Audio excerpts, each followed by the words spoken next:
Bueno, buenas tardes, chiquillos. Ya estamos en la segunda parte de nuestro curso, dado que hace un ratito atrás terminamos las presentaciones. Se fijaron que era mejor hacer la presentación que solamente enviar el PowerPoint, porque así uno puede ir haciéndoles consultas, dudas, ustedes incluso pueden explicar mejor la información, perdón, o los análisis que ustedes mismos encontraron de las personas entrevistadas. Así que les agradezco mucho que hayan realizado esta parte del trabajo. Voy a compartir pantalla entonces para poder realizar lo que queda de nuestra clase. Ya estamos cerrando, ¿verdad? La unidad 2, que tiene que ver con justamente las teorías de la psicología social y la socialización. Entonces, a modo de repaso, vamos a reforzar algunas ideas que son importantes, en donde dijimos que el ser humano es una persona que se constituye y que se configura a sí mismo dentro de una sociedad. En el mundo del trabajo las personas pertenecemos a grupos humanos, ¿verdad? Y en donde nosotros vamos a interactuar a lo largo de nuestra vida, tanto académica como también profesional, con personas de distintas generaciones. Hemos mencionado algunas de ellas, y de hecho ustedes hicieron su trabajo respectivo de una pequeña investigación para poder identificar estilos, tendencias, motivaciones acordes a estas generaciones y cuál es la significancia del trabajo en sus vidas.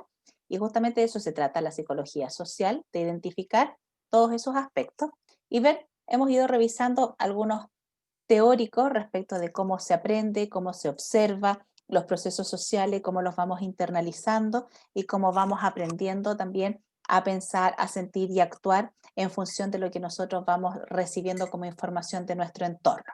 ¿Ya?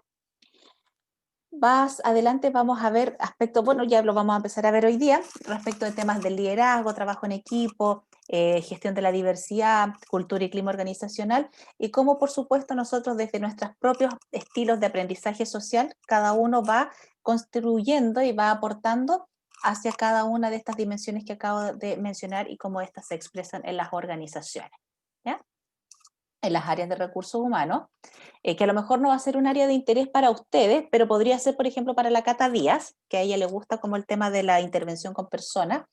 Es importante tener claro de que siempre tenemos que saber que toda la gente que pertenece a un grupo humano en una organización es distinta. Tiene distintas motivaciones, tiene distintos estilos, tiene distintas metodologías de trabajo, tiene diferentes historias de vida y por supuesto esas historias de vida a veces pesan y definen bastante de lo que nosotros somos a nivel profesional y nuestra manera de vincularnos entre nuestros colegas, con nuestros pares, con nuestras jefaturas y también a veces cuando somos jefaturas con nuestros subordinados. Entonces, por eso es tan importante lograr, por lo menos, tener un atisbo de conocimiento respecto de cómo se gestan las relaciones humanas dentro de una organización, ¿ya? Para estimular la comprensión, la comunicación e incluso también poder saber cómo elaborar planes de recursos humanos que sean como dirigidos y abordados desde esta multidiversidad que existen dentro de los grupos en las empresas. ¿Ya? Entonces vamos a cerrar ya con la entrega de este trabajo del día de hoy, lo que era la unidad 2, que tiene que ver con procesos de socialización, aprendizaje social, percepción social, y que obviamente eso también estaba vinculado a aspectos que tenían que ver con las generaciones y el sentido del trabajo, porque la idea es que se vayan integrando todas las temáticas. Entonces vamos a iniciar nuestra unidad 3, que tiene que ver con temáticas vinculadas a las motivaciones, a los grupos, a la interacción y al poder, en este caso, vinculado a la figura de los líderes. ¿Ya?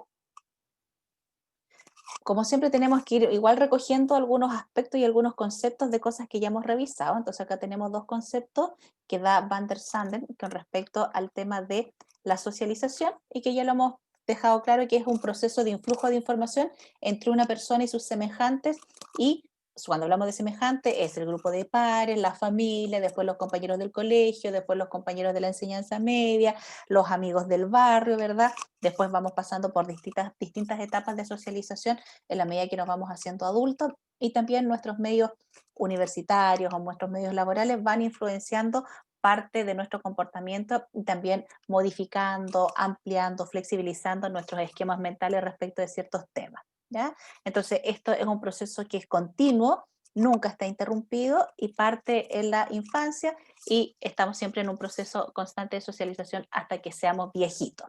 Y esto también se va modificando si nos cambiamos de país, si nos cambiamos de ciudad, cuando nos cambiamos nosotros de empresa, cuando nos cambiamos de universidad, por ejemplo, si alguno se quisiera cambiar de la universidad, se daría cuenta que la católica es súper distinta a la Valpo y la Valpo es súper distinta a la católica de Santiago, porque tienen naturalezas culturales distintas, ¿ya? Entonces, eso es importante. En cuanto alguien me está hablando, ay, ya.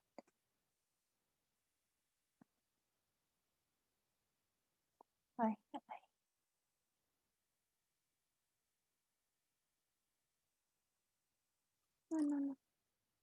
No sé por qué saltó.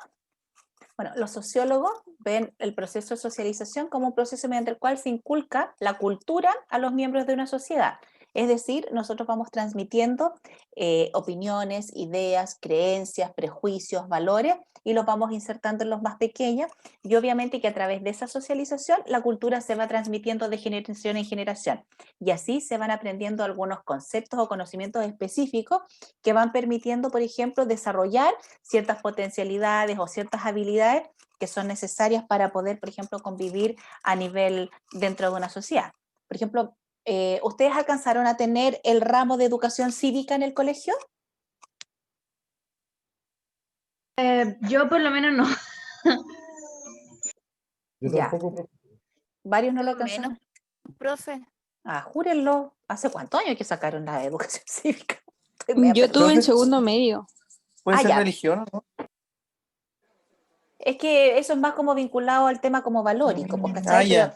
Pero la educación cívica era esto así como cómo se hacen los cheques, cómo se firman, cuando es nominativo, el tema del tema de servicio de impuesto interno, te enseñaban hartas cosas que tienen que ver Eso me con... lo pasaron en emprendimiento Ah, y ya, entonces. Ah, empleabilidad. ya, a lo mejor ahora tienen otros nombres, por ejemplo, en mi época era economía y también había educación cívica, ¿ya? Y eso permitía que nosotros tuviéramos mayores nociones respecto de cómo funciona el medio social dentro de nuestro país. Por supuesto que nosotros no éramos economistas ni tampoco éramos educadores cívicos, no son conocimientos profundizados, pero sí teníamos nociones. Lo mismo que en el caso de historia, que también entregaba como bases filosóficas y culturales de cómo se habían gestado ciertas dinámicas sociales y que por supuesto con las más actualizadas incorporan otros eventos que han ido ocurriendo en los últimos 30, 40, 50 años, por ejemplo en nuestro país. ¿Cachai? Todos los países cuando hacen el ramo de historia y geografía o sociedad, van hablando, por supuesto, de la historia cultural y de los cambios que han ido viviendo tanto políticos como económicos como culturales cada uno de los pueblos o de los países. Y obviamente que haciendo también una panorámica de lo que pasa a nivel latinoamericano, lo que pasa en Europa, como pasa en Asia y cómo vamos teniendo hoy en día influencia también de las cosas culturales que van ocurriendo en otros continentes, en otros países. Y eso es importante tenerlo, porque, o sea, tenerlo como conocimiento, porque nos permite ir ampliando la mirada de muchas cosas. Por ejemplo, cuando nosotros hablamos de la socialización, o hablamos de la educación cívica, o hablamos incluso hay algo que se llama la educación vial, nosotros estamos aprendiendo pautas de comportamiento social, ¿ya? Y cuando hablamos de pautas de comportamiento social, no nos estamos refiriendo, como he dicho en varias oportunidades, a que ojalá todos tengamos el comportamiento estandarizado, sino que a entender que hay un marco regulatorio de comportamientos en donde yo no puedo pasar a llevar la integridad, ni el bienestar, ni los bienes de la otra persona. Por ejemplo, ¿estaría bien que alguno de ustedes fuera y porque le dieron los monos le rompiera los lentes a uno de sus compañeros? No, pues cierto. ¿Estaría bien que alguno de ustedes fuera y le rompiera el computador a uno de sus compañeros? Porque tengo rabia, porque tú tenés computador y yo no tengo y voy y te lo rompo. Probablemente no, ¿verdad? Y esas pautas se van entregando en las fases de socialización, en donde nosotros vamos entendiendo de que hay contextos en donde nos podemos comportar de una manera mucho más espontánea y más cercana, y van a haber otros contextos en donde el escenario nos lleva a tener un comportamiento mucho más formal o un poco más distante o más pausado, menos impulsivo, porque estamos entendiendo las pautas de comportamiento social. ¿Ya? Aprender a cuándo decir algo, cuándo no decirlo. No significa, cuando hablo de decirlo, de no decirlo, no me refiero a que tú no digas lo que tú opinas, no digas lo que tú piensas, no. Se trata de saber leer políticamente las relaciones y cuándo voy a decir algo y cuándo, si lo que digo voy a dejar la escoba por no dejar otra cosa, o se van a ir todos encima o voy a generar un problema mayor.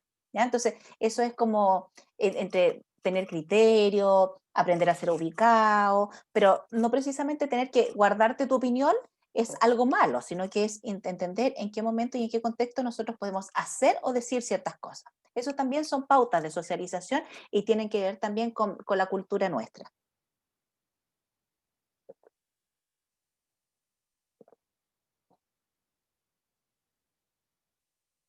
¿Ya? Ahora, los teóricos hablan de tipos de socialización, que yo ya se los he mencionado, pero es muy importante para que lo tengamos como refuerzo, y que la primera socialización es la socialización primaria y es la que se atraviesa en la etapa de la niñez y que obviamente a través de ella nosotros vamos insertándonos como una persona que es miembro de una sociedad, cuando ingresamos a la sala cuna, cuando ingresamos, ¿verdad?, al jardín de infantes. ¿Ya? Se da en los primeros años de vida y por lo general se remiten, por ejemplo, hasta los 3, 4 años a tu vida familiar y ya después empezamos a salir al mundo y nosotros empezamos a interactuar con otras personas que ya no son solo los abuelitos, los primos, los tíos. En esta etapa de socialización primaria hay una fuerte carga afectiva, porque nosotros estamos vinculándonos de manera mucho más cercana y estrecha con personas que se supone que nos quieren. Digo se supone porque no siempre te quieren los abuelos, no siempre te quieren los tíos, pero pensemos que nos quieren. El punto es que hay una carga afectiva importante, ahí se construye el lazo, se refuerza la autoestima, se empieza a construir la personalidad. Entonces, por eso es tan importante esta etapa primaria y esta fase de socialización. Incluso hoy en día hasta los mismos tías del jardín son cariñosas, se estimula esto que decía hace unos días atrás de que participen los papás dentro del proceso de escolarización de los chiquillos, porque así los niños van teniendo una vinculación mucho más íntima con las personas que son en este caso adultos significativos para ellos. ¿Ya? Ahora, el proceso de socialización también va a depender de la capacidad de aprendizaje del niño, lo cual va de cierta manera evolucionando y va variando de acuerdo al desarrollo psicoeducativo y evolutivo que nosotros tenemos. Los sujetos tenemos etapas de madurez, ¿ya? Dependiendo de la edad y de ciertos comportamientos que se van expresando en esas etapas. Entonces, ya lo hemos visto en otras sesiones, que es importante conocer los niveles de inteligencia o de capacidad de atención y de concentración que tienen los niños, porque eso nos va a entregar luces de que la socialización primaria va a ser más potente versus otros pequeños que de pronto son un poco más desconcentrados, más impulsivos, tienen déficit atencional, van a ver cosas en las cuales ellos, no por un tema de maldad, que no lo quieran integrar como a su repertorio de comportamiento, sino que probablemente hay una, como, no es una falla, pero hay como una alteración en ciertos procesos cognitivos que impiden que ingrese cierto tipo de información a nivel cerebral y que sea puesto en práctica pronto. ¿Ya?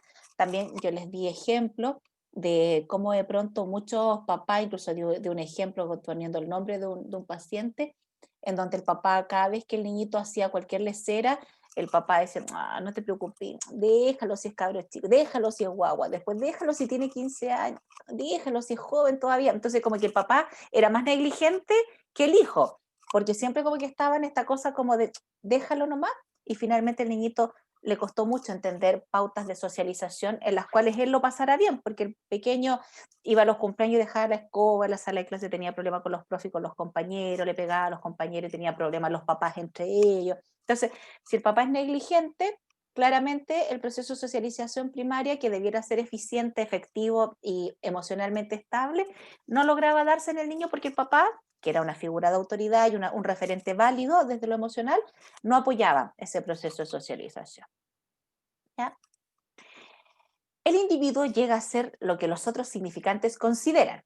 Por ejemplo, es importante cuando somos adultos lo que decimos al niño, porque dependiendo de las frases o de las palabras que nosotros utilicemos, el niño va a ir ganando en su autoestima. Entonces, si nosotros le decimos a Pepito, por ejemplo, eh, que es lindo, que es bueno, que es bondadoso, que es generoso, que es tierno, probablemente el chiquitito va a crecer con una autoestima que lo lleve a desarrollar ese tipo de cualidades versus el pequeño al que le dicen que es bueno para nada, que no sirve para ni una cosa, que es testarudo, que es porfiado, que es tonto, que es aquí, que es allá. Claramente ese otro pequeño va a tener una autoestima negativa, probablemente si lo comparan con primos o lo comparan con otro hermano, va a tener un poquito de resentimiento. Entonces, eso también es las palabras que nosotros vamos insertando, aparejado del ejemplo que damos a través de nuestro comportamiento, va definiendo mucho de lo que los niños van a hacer después cuando sean más grandecitos y cuando sean adultos. ¿Ya? Entonces, nosotros vamos enseñando pautas de comportamiento, vamos enseñando partes del juego, vamos diciéndole al niño por qué es importante ser honesto, porque es importante no pegarle a las otras personas, porque es importante decir la verdad, no robar, no sacar partido de alguna situación, no hacer trampa, porque es importante resolver los conflictos sin tener que pegarse. Entonces nosotros vamos explicando esas cosas a los niños, pero por supuesto siempre, siempre aparejado con el ejemplo. ¿Ya? Y la socialización primaria finaliza cuando el concepto del otro generalizado se ha establecido en la conciencia del individuo. Eso es clave. Los niños, cuando son pequeños, no logran diferenciarse de la otra persona, ¿ya? Sobre todo cuando están en este sistema que es más contenido y es más como íntimo de la familia. El niño, se han fijado que el niño toma las cosas de la mamá, duerme con los papás, el niño toma las cosas del papá para jugar, toma las cosas de los hermanos, todavía no comprende de que hay un límite entre lo que es mío y lo que es de mi hermano. Hay un límite entre lo que es mío y lo que es de mi mamá. Hay un límite entre los tiempos o las necesidades afectivas mías y las de mi papá. Entonces, cuando el niño logra comprender que existe él como un universo y en la otra persona también existe como otro universo, ahí el niño tiene ya la conciencia de que él es uno y que la otra persona es alguien completamente distinto a él. Cuando son pequeños, los niños creen que ellos son como una extensión de la teta de la mamá, por ejemplo. O por eso ellos se meten a tu cama, por ellos toman tus cosas, por eso ellos meten la mano al plato tuyo, porque el niño cree que hasta ese minuto que puede hacer todo porque se le es permitido y no hay mayor conciencia de que hay que tener respeto y hay que tener cierta distancia de quién es el otro, ¿ya? Ya cuando el niño logra tener ese nivel de conciencia, que es un yo diferenciado del otro, y que él puede tener una opinión, que él puede ya estar en una posición más subjetiva de sus opiniones, de sus intereses, de sus motivaciones y del resto del mundo, ahí nosotros podemos decir que ese pequeño ya es como un miembro efectivo de la sociedad, ¿ya?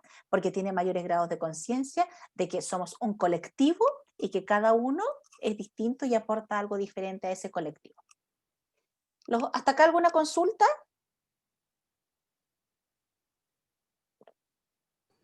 No por mi parte, profesora. Okay.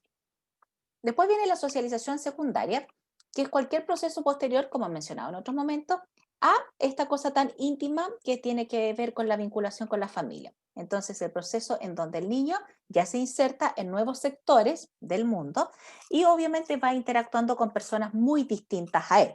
Y en esa interacción va integrando submundos. Por ejemplo, en mi casa se hacen ciertas cosas, pero cuando voy a la casa de Pepito se hacen otras y en esa casa están permitidas esas cosas, pero en la mía no.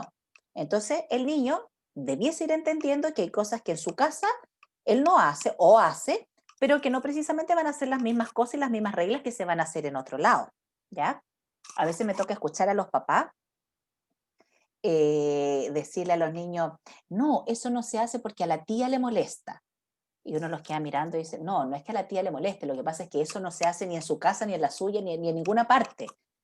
Por ejemplo, tirar las cosas o llegar y poner los zapatos con barro arriba de los sillones. Te lo permiten en tu casa, pero que te lo permitan no significa que esté bien, porque estás subiéndote con los zapatos con barro a un lugar donde tu familia se sienta.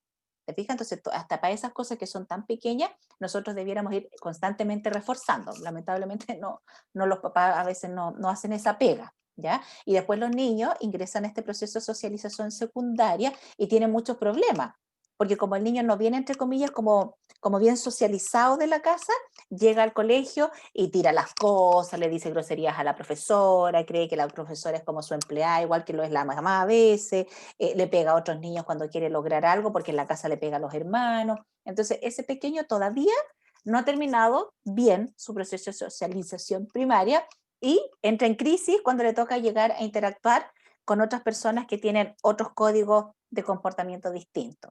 Y por eso, porque es importante llegar medianamente socializado al colegio o al jardín, porque las instituciones refuerzan ciertos patrones de comportamiento, ¿ya? Yo diría que hace años atrás como que se instauraba esto, como que los niños no se movieran en la sala de clase, todos callados, como que todos hicieran lo mismo, como que fuésemos momias mientras estaba el profesor haciendo clase, pero porque necesitábamos tener como control y una normativa de comportamiento de las personas. Pero con los años y con los estudios ya eso se ha ido como flexibilizando y modernizando.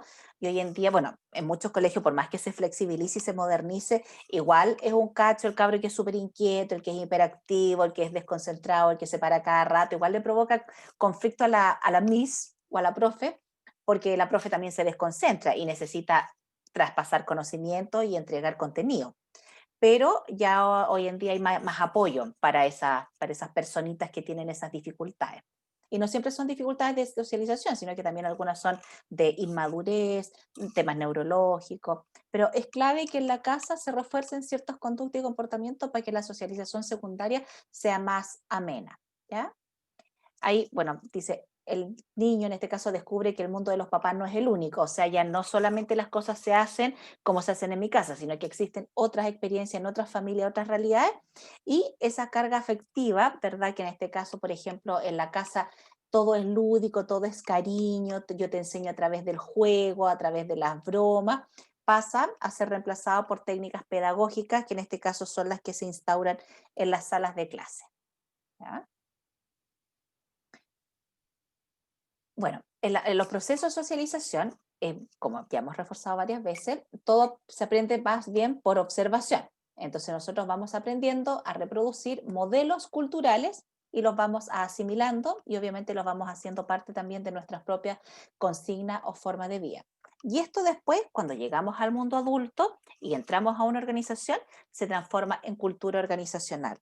Entonces, la cultura organizacional es como una forma en la cual se han aprendido a hacer las cosas dentro de una organización. También se han construido comportamientos, metodología, pautas de relaciones y que por supuesto las personas que construyen esa cultura organizacional la van nutriendo, ¿ya? Ahora, muchas veces tú llegas a un mundo laboral en donde tú no encajas, porque la cultura no va contigo. Por ejemplo, puede ocurrir de que a lo mejor tú seas súper directo, eres súper directo, pero terminas siendo un poco torpe, porque eres tan directo que no dices bien las cosas, eres medio imprudente, un poco impulsivo, y llegas a una empresa en donde como que pareciera ser que a todo el mundo hay que tratarlo con pétalos de rosa, pero hay un nivel de hipocresía por detrás, porque todos rumorean, cagüines, chismes y todas esas cosas.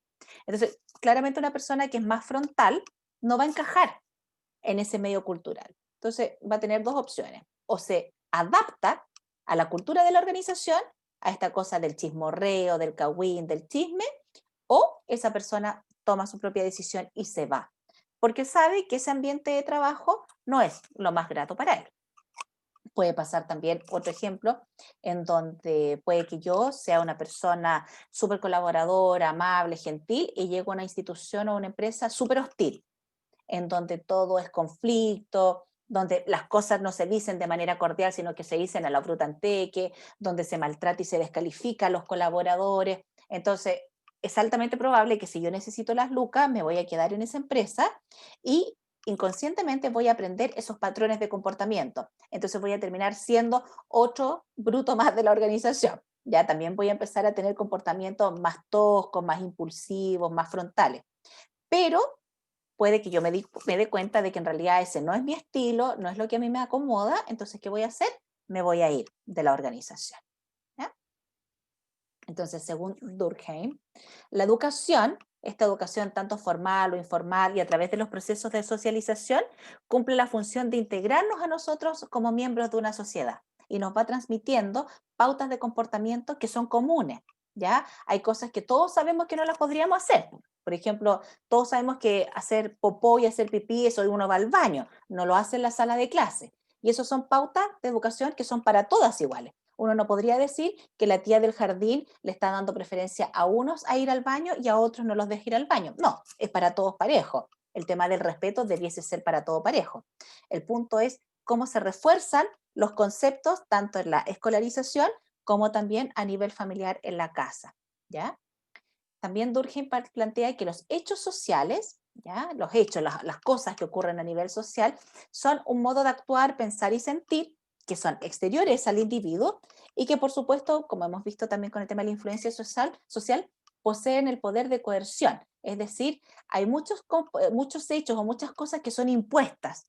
Por ejemplo, a nosotros nos imponen las reglas del tránsito, nos imponen ciertos horarios, nos imponen, por ejemplo, los horarios del metro, que hay que pagar la micro, que hay que tener cierto comportamiento en ciertos sectores sociales, y todo eso es como es un hecho social, que son algunas cosas que nosotros también nos van imponiendo.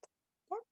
Los hechos sociales son exteriores al individuo, son cosas que no precisamente ocurren dentro de nosotros, sino que ocurren fuera, pero que nosotros a través de nuestra personalidad y de nuestra forma de percibir las vamos interpretando, ¿ya? Y vamos interpretándolas e internalizándolas, por supuesto, de manera positiva o negativa, dependiendo de la carga afectiva que tengan, para poder vivir dentro de una sociedad de manera más armónica, ¿ya?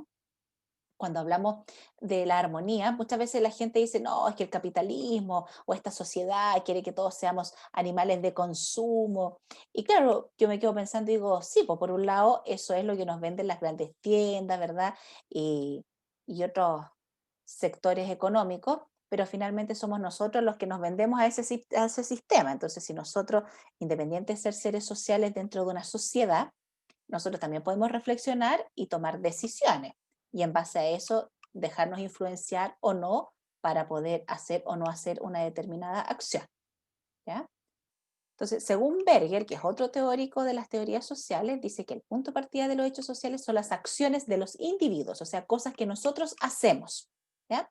Y que la sociedad no puede existir sin estos hechos, porque nosotros necesitamos actuar, ¿ya? Tomar decisiones, hacer cosas. Y en el caso de la sociedad se configura porque los sujetos son actuantes en esa interacción. Yo te voy a comprar, tú me vas a pagar. Yo voy a recolectar papas, después yo voy a transportar las papas para venderlas. Entonces, las relaciones sociales son acciones sociales recíprocas. Nosotros socializamos con los otros porque de alguna manera damos y recibimos, ¿ya? Entonces, la acción social es toda acción orientada en un sentido al cual está referido a las acciones de los otros. Entonces, cuando nosotros hablamos de una acción social, por ejemplo, los movimientos sociales son movimientos que se refuerzan a través de ideas que se han transmitido, a través de discursos que vienen probablemente de temas filosóficos que esa persona aprendió en el contexto cultural en donde creció, y así se gesta y se moviliza una sociedad para marchar por un tema X. ¿Ya? Pero está siempre referido a las acciones, no solamente una acción social tiene que ver conmigo y con el actuar de los otros, porque es parte de una relación social. Entonces, si ponemos así como en una recta, dentro de los agentes de socialización importantes y transversales en la vida de los sujetos, está primeramente la familia, después está la escolarización, que tiene que ver, como ya lo hemos dicho miles de veces, jardín, colegio, educación superior, y que viene dado tanto de las instituciones como también de las personas con las que nos relacionamos, y después hay un sistema más macro que tiene que ver con las conductas o pautas de comportamientos sociales que están ya instauradas a nivel sociedad, porque nosotros pertenecemos a un barrio, a una comuna, a una organización, y cada uno de esos instituciones o estamentos tiene, por supuesto, ciertas pautas ya de convivencia. A lo largo del ciclo vital, nosotros en la etapa de la infancia aprendemos un set de comportamientos que esos debieran tomar fuerza después en la etapa de la adolescencia, independiente que en la adolescencia estamos en todo este transitar, con diferenciarnos de los papás, ser más autónomos, para algunas cosas ser independientes, estamos terminando de construir nuestra personalidad y de identificar aquellos rasgos y aquellas cosas con las que nos identificamos y aquellas con las que no. Entonces, la adolescencia, claro, es clave porque nosotros adolecemos de muchos cambios físicos, psicológicos, emocionales, sociales, porque estamos insertos dentro de un grupo más grande. Entonces, esa etapa, perdón, es una etapa en donde nosotros, bueno, no nosotros, yo ya no, pues, los adolescentes requieren de mucho apoyo y de mucho acompañamiento. Y curiosamente, es la etapa en la que el ser humano a veces más solito está, y por eso se ampara y se refugia tanto en el grupo de pares, porque los papás no nos entienden, los profesores no nos entienden, los tíos no nos entienden, entonces lo único que nos entienden son los otros que adolecen los mismos problemas o las mismas interrogantes que adolecemos nosotros, ¿ya? Pero es esperable que en la etapa de la adolescencia hayan conflictos con los padres, con los profesores, con la autoridad, porque también como estamos descubriendo cosas nuevas y estamos reforzando nuestra manera independiente de pensar y de mirar el mundo, vamos a ir teniendo algunos choques valóricos y culturales con otras personas. ¿Ya? Ya después es como una etapa, porque como les decía, es una etapa de redefinición. Entonces en esa etapa estamos transitando al mundo adulto, en donde de pronto vamos reflexionando más, ya no estamos tan hormonalmente cargados, por ende vamos decantando un poco toda esa impulsividad y esa impetuosidad que tienen los adolescentes y vamos desarrollando mayor capacidad de análisis, de observación y de reflexión. Entonces ahí logramos comprender mucho de los comportamientos de los adultos, logramos comprender mucho de nuestros propios estados emocionales y ya cuando empezamos a comprender y a tener una mirada mucho más benévola de las relaciones humanas, podríamos decir que estamos ya entrando en la adultez, en donde nosotros ya somos capaces de discriminar situaciones, de decidir, de tomar acciones respecto de alguna acción, respecto a algún tema. Y obviamente que a la medida que somos maduros, nosotros podemos gobernar nuestras emociones, podemos gobernar nuestro comportamiento, incluso podemos gobernar nuestros pensamientos, porque si yo pienso todo el rato que una persona me cae mal y que la odio, y que pucha, y que aquí, que allá, y que tengo que relacionarme con esa persona, cuando ya soy adulto digo, ya, esto me hace mal, por ende voy a dejar hasta acá nomás la relación, de todo tipo, puede ser un familiar, puede ser una pareja, puede ser un amigo, dejo hasta acá la relación porque esto me hace mal y no quiero seguir reclamando emocionalmente respecto a esa persona. Entonces ahí, como soy una persona madura, empiezo a liderar mis propios procesos de pensamiento, sentimiento y comportamiento. Entonces Mandela, que me imagino que lo han escuchado nombrar más de alguna vez, él planteaba de que era imposible que uno liderara a otras personas si uno no había aprendido a liderarse a sí mismo. ¿Ya? Y ese liderarse a sí mismo es poder gobernar tus pensamientos, gobernar tus emociones y gobernar también tus acciones. ¿Ya? Bueno, acá hay esas como inconsistencias sociales. Por ejemplo, la señora le dice, te voy a enviar a un seminario para aprender a ser más productivo y trabajar más. Claro, porque desde su posición, la otra persona no está haciendo nada, pero él tiene las manos puestas hasta los pies en una computadora, entonces parece pulpo, probablemente no termine nada y no tampoco tiene mucha posibilidad de quejarse. Entonces probablemente la señora viejita es más miope, más eficientista, pero no está actualizada, que hoy en día mucha gente está súper sobrevendida laboralmente y hace miles de cosas y no por hacer más cosas tú vas a veces a ser más eficiente o más productivo. ¿Ya? Vamos a avanzar acá, después estas las ven ustedes ahí con detenimiento cuando revisen el PowerPoint. Respecto de los temas de los procesos de socialización, hay algo que es clave y que tiene que ver con las personas que nos lideran y con quienes nos guían. Entonces, si yo les pregunto a ustedes qué hace un líder o qué hace a un líder, cuáles son las características que tiene un líder, ¿qué se les ocurre a ustedes? ¿Qué han observado ustedes en los líderes con los que han interactuado o que se han encontrado en su vida?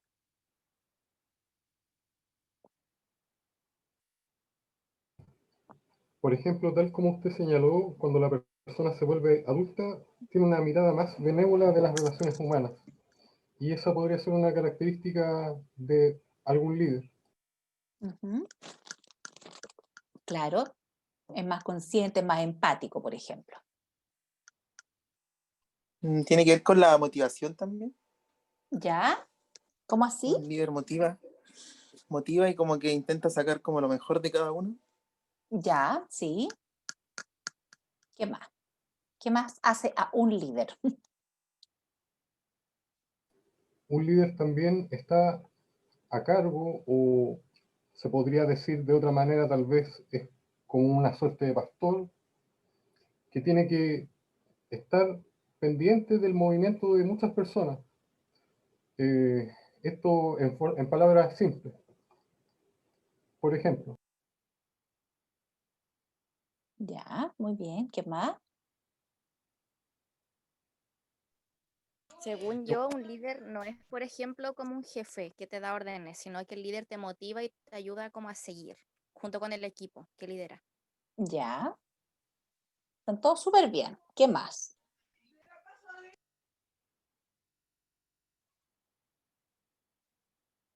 Claro, como que busca que todos vayan por el mismo camino, no como él quedarse como más arriba. Tiene mayor capacidad de tomar decisiones.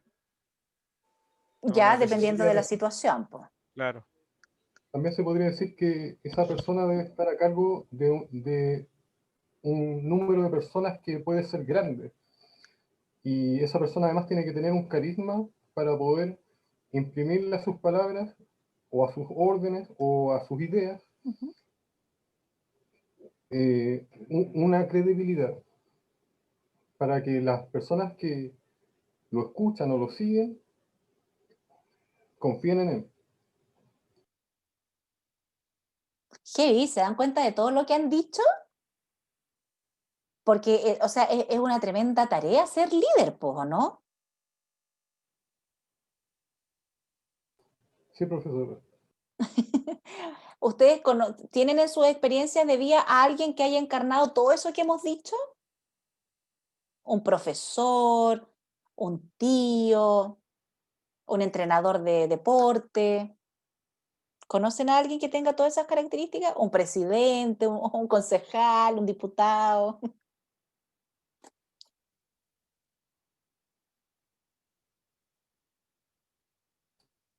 En algunas ocasiones pude ver, por ejemplo, a mi papá en ese rol.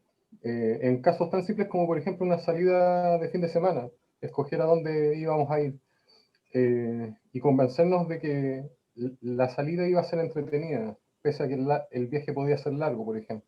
En un Ya, caso así, ¿qué más?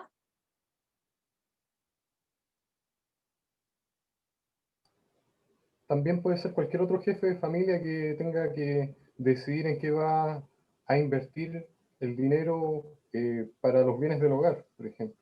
Ahí las personas que son de la familia y que no tienen ese rol tienen que aceptarlo. Y en muchas ocasiones es el padre o la madre el que toma esa decisión y encarna la figura de un buen líder, si está cumpliendo bien su rol, preocupándose de que esté todo en el hogar, por ejemplo. Se podría decir siempre. Es buen punto el que tú mencionas, porque muchas veces los padres, por ejemplo, no creen esto de que tú puedes ser líder dentro de tu casa también. Porque la idea es influenciar el comportamiento de tus hijos, influenciar, o sea, no hacer una influencia negativa ni manipular, pero tal como decías tú en un ejemplo, poder influenciar de una manera tal en que en vez de hacer los hijos, por ejemplo, en vez de hacerlo de mala gana, lo hagan de buena gana. En vez de ponerse a pelear y a discutir por un tema, entiendan por qué se está tomando una determinada decisión, por ejemplo. También se da el caso de que hay personas que lideran, pero son malos líderes. Por ejemplo, el caso de una secta religiosa que se trató en una clase con usted, y esa persona hizo que otras cometieran un crimen, por ejemplo. Claro, y ahí es como porque esa persona tenía la capacidad de convencer y de influenciar a otras personas que estaban en una situación emocional de vulnerabilidad y las llevó a este evento tan triste, ¿verdad? Y eso puede pasar, pues, pero también acuérdense de que, bueno, el caso, por ejemplo, ¿se acuerdan que vimos el tema de Hitler y esta cuestión de la obediencia? Vimos también que hay personas que de pronto se dejan, como siguen las órdenes, las instrucciones, porque más que mal están dentro de un régimen o tienen temor de perder su trabajo, ¿verdad? Pero un líder, yo diría que el líder nunca te va a llevar a hacer cosas negativas. Cuando alguien, entre comillas, te lidera, hacer cosas negativas ya no es un líder, ¿cierto? Porque el líder es orientado a cosas positivas.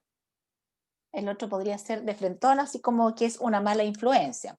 O cuando hablan del líder negativo, es como hasta lingüísticamente es como una inconsistencia, porque si es líder, debiese influenciar cosas positivas. Ahora, si influencia cosas negativas, ya no es líder. Puede que haya puede, puede que haya una inconsistencia en cuanto a los términos, claro, como usted dice, el líder es positivo de por sí en cuanto a la definición de la palabra, pero se ha hecho el parangón porque ha habido personas con características muy parecidas, por ejemplo, personas con fuerte carácter que mueven a otras personas a realizar acciones. Entonces se hace ese parangón, puede que esté lingüísticamente mal aplicado, pero está el caso de Charles Manson, por ejemplo, o la gente de la sexta región, por ejemplo. Claro, personas que nos llevan por un camino que finalmente no nos va a traer cosas positivas, po. Bueno, hace un tiempo atrás se hizo una investigación para saber cuáles eran las características que la gente mayormente identificaba que debiese tener un líder, y justamente las que las personas que eran reconocidas como líderes tenían, y se hizo esta investigación en 200 empresas a nivel internacional, ¿ya? Entonces, dentro de las características más mencionadas, se les pusieron que era necesario que un líder tuviese inteligencia, firmeza de carácter, determinación para tomar decisiones y visión. Pero que todas esas características, si bien eran necesarias que las tuviera un líder, no eran suficientes, porque todas esas características las podía tener, como decía una de sus compañeras, un jefe, ¿ya? Y un jefe, perdón, que impone sus ideas, pero que no influencia el comportamiento de los otros. Entonces, si bien la inteligencia, la firmeza, la determinación y la visión son necesarias, también se requiere que los líderes tengan inteligencia emocional, o sea, la capacidad de gestionar sus emociones, que tengan autoconciencia, la capacidad de ser conscientes de sí mismos, de sus acciones, de sus comportamientos, de sus emociones, la autorregulación, que sean capaces de regular esas emociones, de regular los pensamientos, de regular los comportamientos, ¿ya?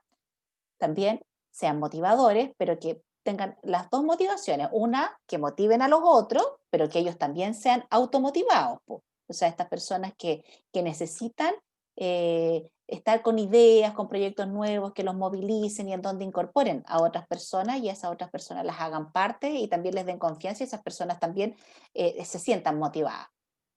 Otro aspecto, Profesora, dígame. una consulta respecto a ese punto. Podría ser como también cuando hay personas que son como el líder, pero motivan a los demás a hacer hartas cosas, pero ellos no hacen nada. No sé si me expliqué. Sí, sí, sí, no, sí. Claro, como que le dan ánimo al resto, pero ellos no se mueven. Sí, algo así. Claro, eso es como un padre gatica, po. Se Predica, da, pero no. se, se da mucho en la política, profesora. Claro, yo diría que justamente la persona que motiva a los otros y que no, o sea, yo creo que ellos se motivan a sí mismos. El punto es qué posibilidades reales tienen de poder hacer cosas, porque a lo mejor la persona, pensemos, no en un político, pero pensemos en alguien que siempre le dice al otro, oh, que te va a ir bien, súper bien, oh, lo estás haciendo súper bien, oh, qué buena tu idea, te apoyo, y tú lo ves a él así como que no sale de su estado de comodidad. A lo mejor esa persona no necesita salir de su estado de comodidad, pues se siente tranquilo y abrigadito y chanchito así donde está, ¿ya? Pero también pudiese ser que esa persona no es consciente de que así como motiva a los otros, también necesita darse ánimo para hacer cosas. Porque hay personas que de pronto son cómodas, po.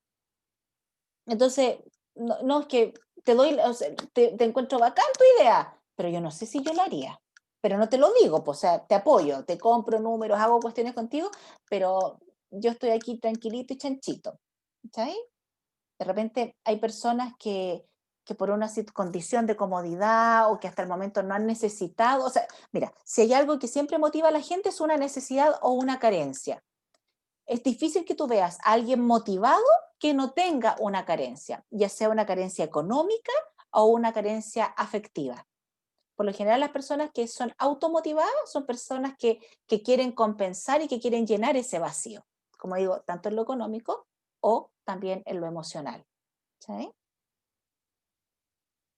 Ahora, alguien que siempre está dando ánimo y él no se mueve, claro, ahí es como más para análisis, porque puede que esa persona tenga una depresión, ¿cachai? Y que el resto no se haya dado cuenta que esa persona tiene una depresión. Por lo tanto, se podría concluir, por ejemplo, que si no se posee el rasgo de ser ejemplar, por ejemplo, la persona no es líder. Podría tener características de motivación, pero si no predica con el ejemplo, pierde la condición de líder, se podría decir. Claro, porque no tiene la fuerte convicción, po. Es como, oye, yo te escucho, pero no te creo, no te la compro. ¿Cachai?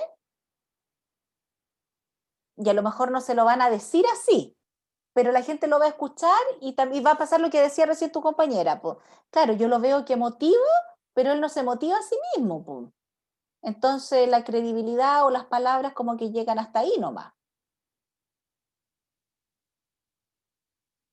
Como decía, igual esas personas a veces tienen temas. Yo me estaba acordando recién de alguien que conocí hace tiempo atrás, que, que era un gallo bien capaz, que era como bien dinámico intelectualmente, muy simpático, y tenía un socio.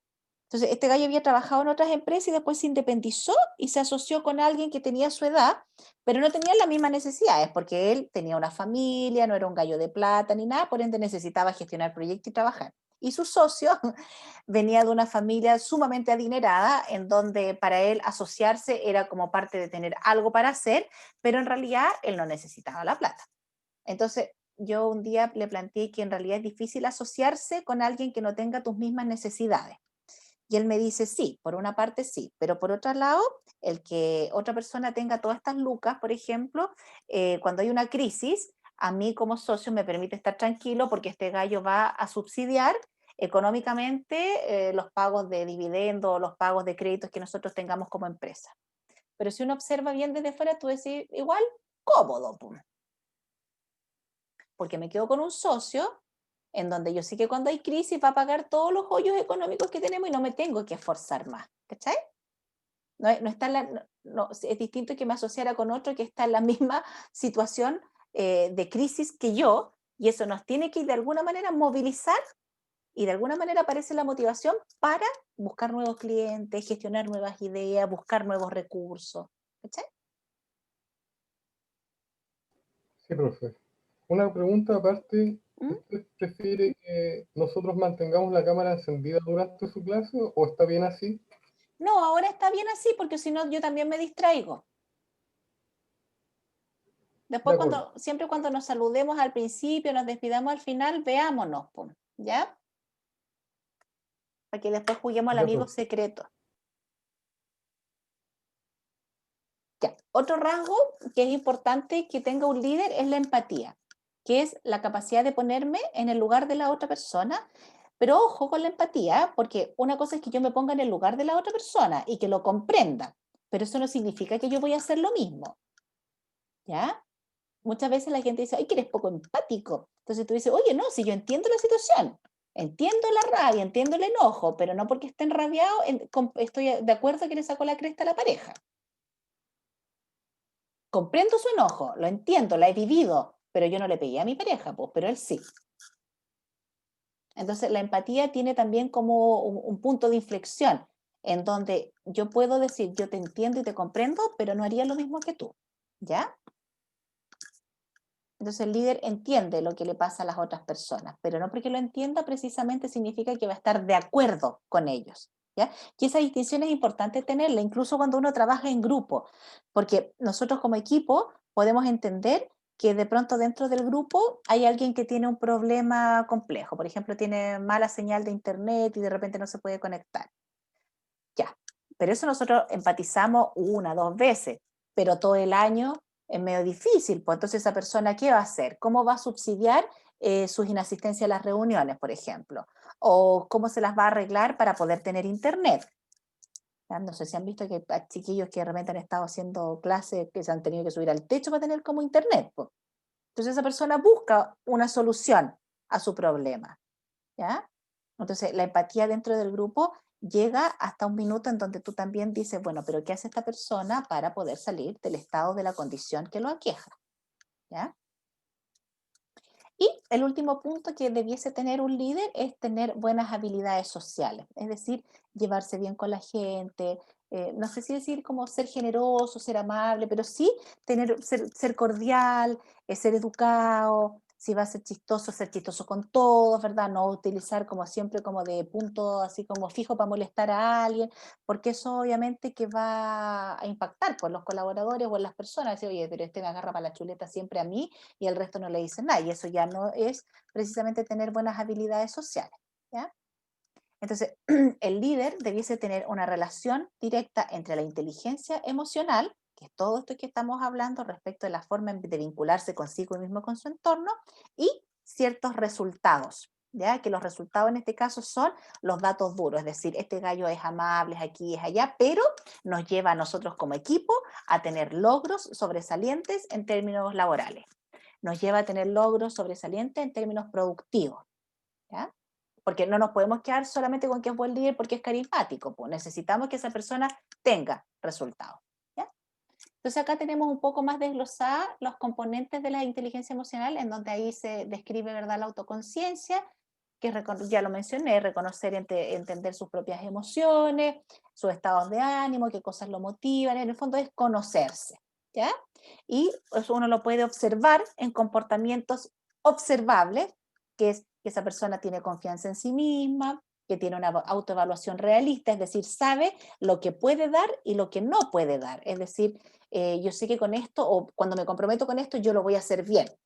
Esto otro, yo sé que no lo sé, e incluso sé que no me gusta, por ende, como no me gusta, a lo mejor no lo voy a hacer bien, ¿ya? Y también son personas que tienen la capacidad como de reírse un poco de sí mismos.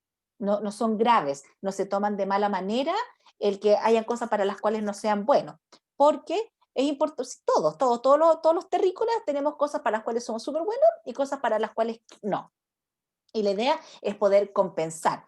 Obviamente, poner mayor esfuerzo en aquello para lo que soy bueno. Bueno, o sea, cuando digo eso me viene la frase como, o sea, una vez alguien me dijo, oye, pero si soy bueno para tomar, yo me reí porque es que, o sea, en realidad, si eres bueno para tomar, no estamos hablando precisamente de que tengas conciencia y que esté súper bien que te me digas que eres bueno para tomar, pues algo pasa contigo, ¿ya? Cuando hablamos de ser bueno para algo, es ser bueno para algo que te traiga resultados, que te traiga bienestar y que ojalá impacte también en los otros, ¿ya? Por ejemplo, el tema de la autoconciencia, hay gente que siempre dice a todo que sí, a todo que sí. Entonces esa persona, oye, te piden un favor, sí. Hay que entregar un informe, sí. Oye, pero para esta fecha está bien, no sé, esta reunión, sí, a todos dicen que sí. Pero resulta que después, cuando llega el momento de tener que cumplir, está siempre atrasado y termina siempre al debe. Y después todo el mundo se molesta con él. Entonces, él, como tiene poca autoconciencia, va a decir, ah, es que todos son malos porque nadie ve el esfuerzo que yo hago por cumplir. Pero la mirada psicológica desde fuera es, oye, pero es que el resto tiene todo el motivo y toda la razón de enojarse contigo porque tú no le estás cumpliendo y tú estás generando una expectativa y te están contratando, por ejemplo, para algo. O incluso, tú te comprometiste con tu polola a invitarla al cine el miércoles a las 12. Entonces es obvio que tu polola va a estar enojada, pues si le invitaste al cine hace una semana y no llegaste a las 12. Ni siquiera llegaron al cine a las 12, tú llegaste a buscarla a la 1. Entonces, ¿quién es el que tiene la culpa? ¿Quién es el que tiene el problema? El que llegó atrasado y el que no es capaz de dimensionar por qué siempre llega atrasado. ¿Qué pasa con él? Que siempre está como al debe con los plazos, ¿ya? El otro componente importante de la inteligencia emocional es la autorregulación, que ya lo mencioné también, el tema de poder controlar y dirigir sus emociones, sus impulsos, sus estados de ánimo. Hay personas que de pronto les puede pasar algo súper terrible y estar muy tristes, pero aún así son personas que están alegres, son personas que aunque estén para el gato, se dan ánimo, cumplen con sus compromisos. Entonces eso también da con mucha tranquilidad al entorno, porque tú sabes que esa persona te va a cumplir y te va a cumplir independiente de lo que le pase, ¿ya? Esa persona está tranquila con los escenarios ambiguos, es una persona que logra comprender que de repente pueden pasar cosas y que te van a desestabilizar y que te van a sacar de contexto. Son personas que también tienen apertura al cambio porque entienden que a veces si no lo hicimos de una manera o lo hicimos de una manera y no resultó, ahora hagámoslo de otra para ver qué resultados tenemos, ¿ya? Entonces esta persona que es más templada y que es más controlada, por supuesto que va a generar un clima laboral dentro de su equipo de confianza, de justicia, porque nosotros vamos a saber que esa persona es alguien que nosotros, como decía hace un rato atrás uno de sus compañeros, que es Francisco, que esa persona es creíble, que esa persona es comprometida, que yo veo que a esa persona le pase lo que le pase emocionalmente y aunque me diga que está triste, aún así va a poder hacer las cosas, ¿ya? Ahora, hay momentos en los cuales, por ejemplo, si a alguien le pasa algo dramático y tiene mucha pena y quiere llorar porque se le murió un familiar, o sea, esa persona tú no le puedes pedir que se autorregule, pues como, que tienes un proyecto, entonces tú tienes que regular tu pena. No, pues porque es un duelo, ¿ya? Entonces es necesario que esa persona viva su proceso. Lo mismo también puede pasar con una situación que le provoca mucha rabia. El punto es que no porque tiene rabia le va a pegar a todos los compañeros de pega. Po. Esa es la distinción. O sea, yo tengo pena o tengo rabia, tengo una emoción que me nubla, pero la matizo, entonces no me desquito con los otros, no voy y lastimo y daño a otras personas. ¿Ya? Por ejemplo, ahí dice, una investigación arrojó que los altos ejecutivos consideran los arrebatos de las jefaturas como apasionamientos. Claro, porque hay una distorsión en ellos. Po. El gallo apasionado puede tener arrebatos, pero no debiera ser, po, porque en realidad yo, sea apasionado o no, puedo tener otra manera de expresar esa pasión. ¿Ya? El tercer componente que mencionamos acá es la motivación, ¿ya? Que ahí está descrito como la pasión para trabajar por razones que van más allá del dinero y del estatus. Es una propensión a lograr metas con energía y persistencia. Parte de yo les dije hace un tiempo atrás que la personalidad de los sujetos es aquel rasgo más estable en el tiempo, versus la motivación, que es aquella variable del comportamiento humano más inestable. ¿Por qué? Porque la motivación depende de múltiples factores. ¿Ya? Entonces, una persona que tiene un buen nivel de motivación va a tener siempre un impulso a querer hacer cosas, a lograr cosas, incluso va a ser optimista, incluso frente al fracaso. Ya, me fue mal, pero voy a buscar una manera distinta de hacer que esta cuestión funcione. ¿Ya? Claro, si yo fracaso y después quiero hacer las cosas de la misma manera 3, 4, 5 veces, o sea, eso significa que ya no es que sea motivado, porque soy porfiado, porque si no me resultó una vez con una metodología, difícil que la segunda, tercera o cuarta vez me resulte con la misma metodología. Si yo quiero tener un resultado diferente, tengo que buscar metodologías diferentes. Y justamente eso es parte de la motivación. Buscar alternativas para yo poder mantener siempre mi entusiasmo respecto de las cosas que estoy haciendo. ¿Ya? Entonces alguien motivado se mantiene, o sea, parte con una idea, por ejemplo, y es capaz de mantener esa idea en el tiempo hasta que le empiece a dar fruto. ¿Ya? No tira la esponja al tiro, no es una persona que tú la vayas a ver como que un día porque algo que salió mal, esa persona, ay no, es que esto no funciona, está todo desastroso. Probablemente le pasen cosas en que un día podría decir, sabes que en realidad estoy chato y no quiero esta cuestión, hoy día no es que no esté motivado, sino que hoy día no estoy bien. Tengo un problema, me siento desanimado, me siento muy cansado. Y la idea es como que uno no aprenda a distinguir, ¿ya? Porque una persona que tiene una alta motivación también se puede cansar. Y puede haber un día en que esa persona ese día no quiera ir a trabajar y no quiera hacer algo, pero no es porque ya se nos desmotivó. No, ¿ya? Por lo general, las personas motivadas tienen altos compromisos con las cosas que hacen, también con las empresas para las cuales trabajan, ¿ya? Bueno, dice investigación, los resultados de la investigación decía que los líderes con estos rasgos de motivación suelen rodearse a menudo con equipos de personas con las características similares, o sea, con personas que sean igual de motivados que ellos, ¿ya? Muchas veces tú encuentras líderes súper motivados, pero que en el fondo tienen que arrastrar a un equipo. ¿Por qué? Porque es como que está la vieja que reclama por todo, está el que es negativo y pesimista, está el que es súper cómodo. Entonces, ya esos escenarios y ese tipo de gente no le acomoda al líder motivado. ¿Por qué? Porque al final tengo que arrastrarlo. El otro componente de la inteligencia emocional es la empatía, que ya mencionábamos hace un ratito atrás, que era la capacidad de ponerme en el lugar del otro, no precisamente tener que entender y estar de acuerdo con las reacciones que tienen las otras personas. ¿Ya? Entonces yo puedo tener en cuenta los sentimientos de las otras personas, su malestar, las cosas que sienten, que dicen, su historia de vida, pero siempre hay un nivel como de poner un límite entre lo que yo estoy siendo empático contigo y entre lo que yo pienso, ¿ya? Hay personas que de pronto son en exceso empáticas, entonces se ponen en el lugar de todo el mundo, comprenden a todo el mundo y piensan como piensan todas las otras personas. Entonces, ese sujeto, ahí uno podría decir, chuta, es una sobreinvolucramiento, por ejemplo, en las relaciones, porque no es capaz de definir hasta dónde llega él y dónde empieza la otra persona, sino que es indiferenciado ese límite. ¿Ya? Y la empatía es uno de los rasgos que uno reconoce rápidamente en un líder, porque es más comprensivo con algunas equivocaciones, es más comprensivo, pero es que yo diría que cuando tú te mueves en un nivel profesional, por ejemplo, el líder puede ser empático con alguien que, no sé, siempre le cumple y un día falló. Falló en calidad del trabajo, en los plazos, en los tiempos, lo que tú quieras, pero ese día falló. Pero siempre cumple. Entonces el líder va a comprender que ese día esa persona tuvo un problema.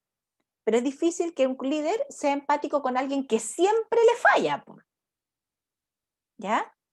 Entonces la empatía tiene que ver con esto de que yo lo comprendo, pero igual establezco ciertos límites para no perder la objetividad respecto de lo que está ocurriendo. ¿Ya? La investigación que realizaron arrojó que los líderes empáticos utilizan sus conocimientos para mejorar sus empresas en aspectos sutiles pero importantes.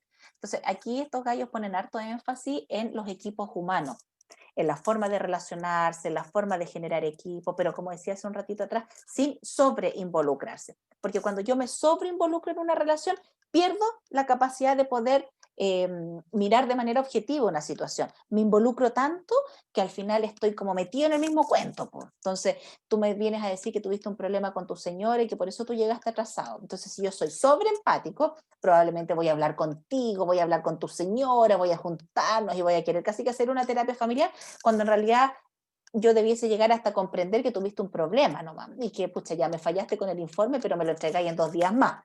Pero no ese sobreinvolucramiento, y que de repente hay personas que tienen esos límites difusos y que se involucran en exceso en la vida de otros. ¿No? Y el último aspecto de la inteligencia emocional es las habilidades sociales, que tiene que ver con esta forma de construir redes de relaciones, tiene contactos, por supuesto que no son solamente contactos para poder sacar beneficio propio, sino que es como dar y recibir. Yo te pido un favor, después te tengo que pagar ese favor, buscamos un espacio de encuentro común en donde en realidad todos ganamos, construyo simpatía con las personas, ¿cachai?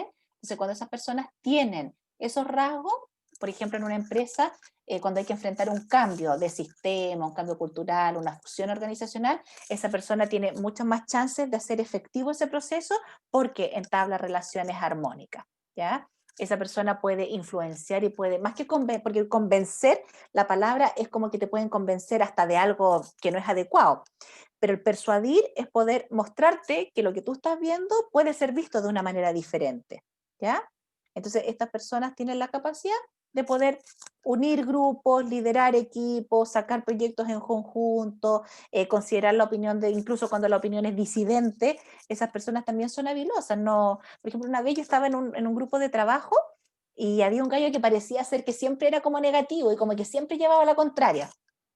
Entonces el líder del grupo, que era alguien muy silencioso, muy piola, pero era muy inteligente, que generaba como confianza, que daba el espacio como para trabajar tranquilo y liderar y hacer proyectos, frente a este compañero de trabajo que era como le decía, muy negativo, dice, después en una reunión más privada, dice, no, lo que pasa es que él, más que negativo, él es más aterrizado y es más objetivo. Entonces, él no se deja entusiasmar como por la efervescencia del momento. Él analiza otras variables que de pronto los que son muy entusiastas no ven. Y yo dije, oye, sí, pues tiene toda la razón, porque efectivamente las opiniones de él no es, esto no va a funcionar, esto es terrible, sino que era más como, oye, pero tengan cuidado por si acaso, por si algo llega a pasar, hay que tener en consideración que... Entonces este gallo era mucho más analítico, ¿ya?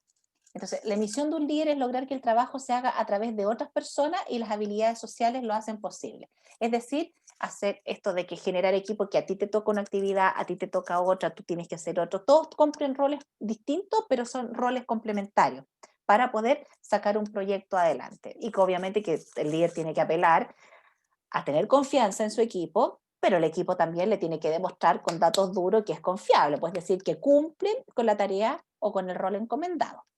¿Ya? Ahora, de todo lo que hemos hablado o de lo que es expuesto yo, ¿ustedes creen que la inteligencia emocional se puede desarrollar o se puede aprender?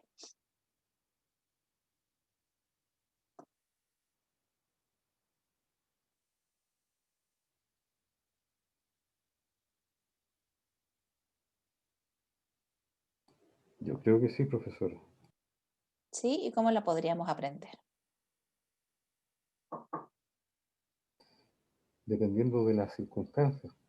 ¿Ya? Tal vez ¿Cómo se es? trate de algo, por ejemplo, tal vez pueda tratarse de una persona que ha sido muy sobreprotegida y en el momento en que esa persona tiene un contacto entre comillas, con el mundo exterior, a través de alguna experiencia que lo aterriza un poco más, esa persona tal vez va a desarrollar una capacidad analítica de las emociones ajenas, por ejemplo, o de las propias, dependiendo de la situación.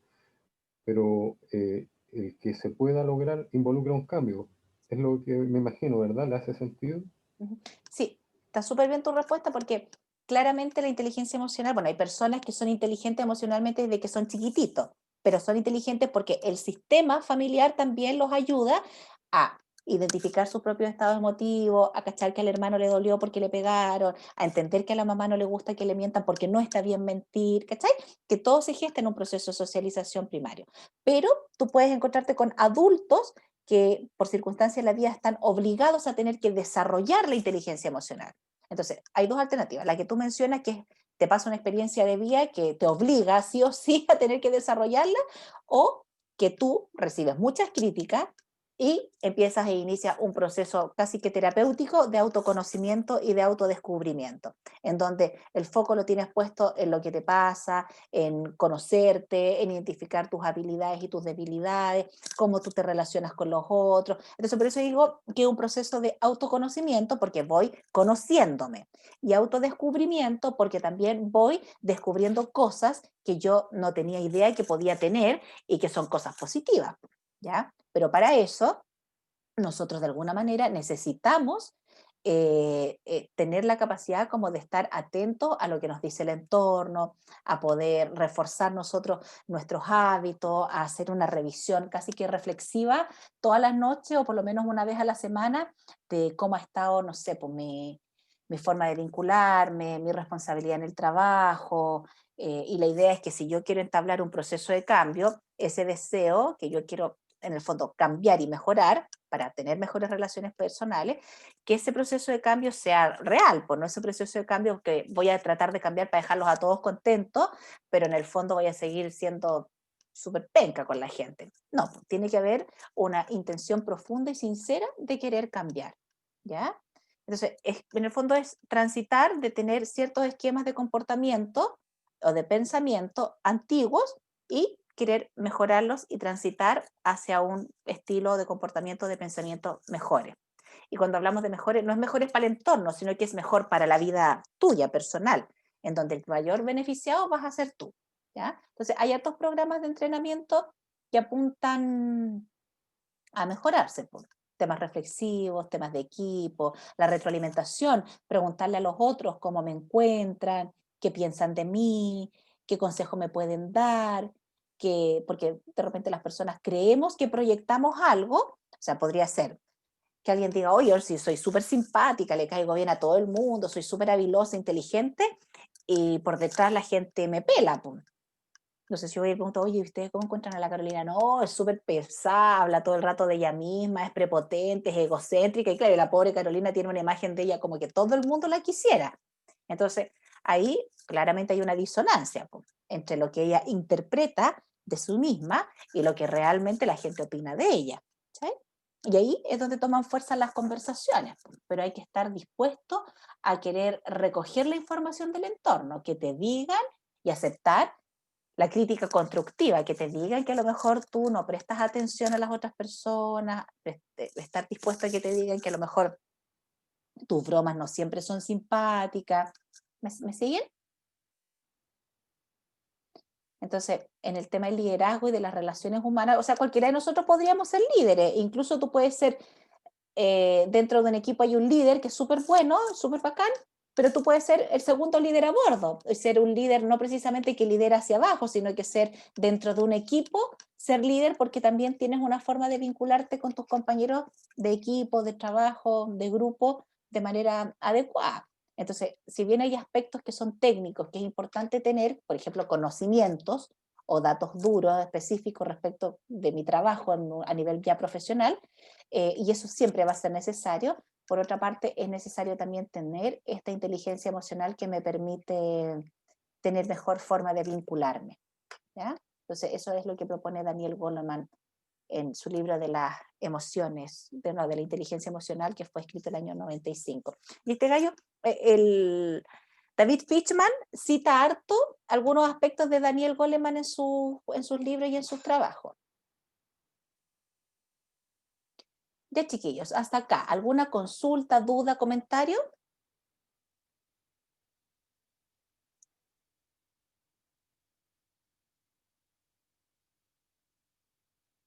¿No? Muy bien, entonces vamos a llegar hasta acá. ¿Ah? Quisiera hacerle una consulta respecto de si es posible que usted nos pudiera brindar un consejo para el devenir de las clases, porque no a todos nos ha ido muy bien, y qué podríamos tener en cuenta para su ramo y así obtener mejores notas. Pero tú dices como de no nos ha ido muy bien ¿en qué? ¿En los ramos, o sea, en las notas en los otros ramos? ¿O Exactamente. Usted que tiene experiencia como docente, ¿qué consejos podría dar para que nosotros estemos más atentos a lo que realmente importa en cuanto a lo que son las evaluaciones, a la atención en clases, tomar apuntes, cosas de ese tipo? Oye, lo más importante es que ustedes tienen que tener una buena administración del tiempo, ¿ya? Porque en época normal, tú te trasladas a la universidad, te juntas en la casa de un compañero, sales de visita, sales a carretear, entonces tienes mayor, entre comillas, pese a que hay muchas más actividades por hacer, hay una organización. Cuando estamos en esta situación como de cautiverio, esos tiempos son súper difusos, po. Entonces yo puedo tomar desayuno leyendo, puedo estar viendo una serie y estoy escuchando la clase, entonces como que la administración del tiempo se desordena porque finalmente pareciera ser que tenemos mucho tiempo, pero no, pues no tenemos mucho tiempo, porque si estamos en la universidad tenemos hartos textos, hartos trabajos, hartos grupos de trabajo para poder hacer una tarea, tenemos que hacer pruebas, también tenemos que almorzar, comer, algunos viven solos y se tienen que organizar, entonces primero administrar bien sus tiempos, evitar distractores.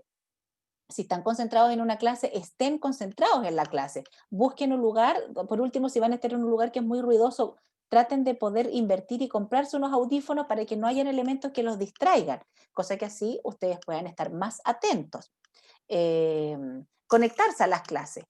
Yo diría que eso es clave. Veo muchos alumnos universitarios que después se refugian en esto de que vi la clase grabada, la clase la vieja es una lata, entonces después cuando tiene malos resultados en las pruebas, siempre la profe es la mala, muchos textos, mucha cosa enredada, pero el cabro no se conectó nunca a clase. Entonces, como no se conectó a clase, no tuvo la posibilidad de hacer preguntas, de aclarar dudas. Veo la clase que está grabada, pero no es lo mismo que cuando es en tiempo real, ¿ya? Eh, Identificar qué cosas se les están haciendo más difíciles, porque puede ser que hayan materias de economía o que hayan materias de otra naturaleza que son más difíciles para ustedes, ¿ya? Si ustedes están en primer año, a lo mejor algunos han estudiado antes otra cosa, pero siempre van a haber temas que van a ser como más peludos. Por ejemplo, en el caso mío a mí me costaba, no sé, estadística. Biología a lo mejor no tanto, pero sí el tema matemático. Entonces yo sabía que si era matemática tenía que dedicarle más tiempo, dedicarle más atención, buscar compañeros que me pudiesen explicar. Entonces ustedes debieran, bueno, están en esta situación que no se pueden juntar, pero identificar quién es el que más entiende, pedirle al compañero que a lo mejor refuerce algún tema específico con ustedes. Y respecto a los profes, no sé bien qué otros profes están este año haciendo los otros ramos ni cuál es su estilo, pero me imagino que hay profes que son complicados versus otros que hay súper relajados, pero la idea es que ustedes como alumnos estén como enchufados con el estudio, leerse los textos, hacer los trabajos, juntarse con tiempo, con anticipación, programar lo que tienen que desarrollar. Si dejan para última hora las cosas, siempre van a estar atrasados y van a hacer las pruebas o cualquier cuestión para aprender para el momento nomás. Pero después toda esa información que aprendan se les va a olvidar. ¿Ya? Porque la idea es que los conocimientos que ustedes adquieran en la carrera universitaria sean conocimientos que se van quedando acá, porque después tú los vas a tener que poner en práctica en la vida laboral. Y como decía recién, bueno, ojalá tener buenos hábitos de alimentación, de higiene, de alimentación, de incluso hábitos de ejercicio, no estudiar. Si yo cacho que me cuesta levantarme al día siguiente para las clases, no quedarme hasta tan tarde estudiando, de alguna manera tener como una organización, porque eso les permite a ustedes decir, a ver, ¿en qué horario yo soy más efectivo y más eficiente estudiando? Perfecto, en ese horario yo estudio y hago mis trabajos. Pero no llegar y comer pura comida chatarra, aunque estemos encerrados, tratar de hacer unos abdominales, hacer flexiones, alguna cuestión, porque eso también les va ayudando. Pues. Ahora, como técnica más psicológica, es como dentro de lo que siempre se recomienda es identificar si tienen hábitos de estudio, buena comunicación con los profes cuando tengan algún problema, cuando algo no lo entiendan, pedirle al profesor que se los aclare, mandarle un correo. De repente veo hartos chiquillos que tienen hartas dudas o hartas como objeciones con algunas cosas y no se comunican con sus profesores. Entonces eso obviamente va haciendo que después no tengan los buenos resultados que esperan. No sé si te respondo, Francisco, la pregunta. Sí, profesora, muchas gracias. Se pasó. Muchas gracias. Bueno, y otra cosa que es importante para terminar bien el año es que todos sean súper tolerantes, porque les va a tocar ahora este periodo que siempre pasa en los años presenciales o online, que se llenan de trabajo, que ya están cansados, que es como que empieza a salir el sol y uno quiere hacer otro tipo de cosas y hay que estar encerrado estudiando, leyendo, haciendo trabajo. Entonces, es la época, en estos últimos 2 meses, es como que donde todo el estrés y la sensación de cansancio se concentra. Entonces, por eso les digo que a la medida que se alimenten bien y estén bien organizados, van a estar mucho mejor también. Y conectarse a las clases, ¿ya?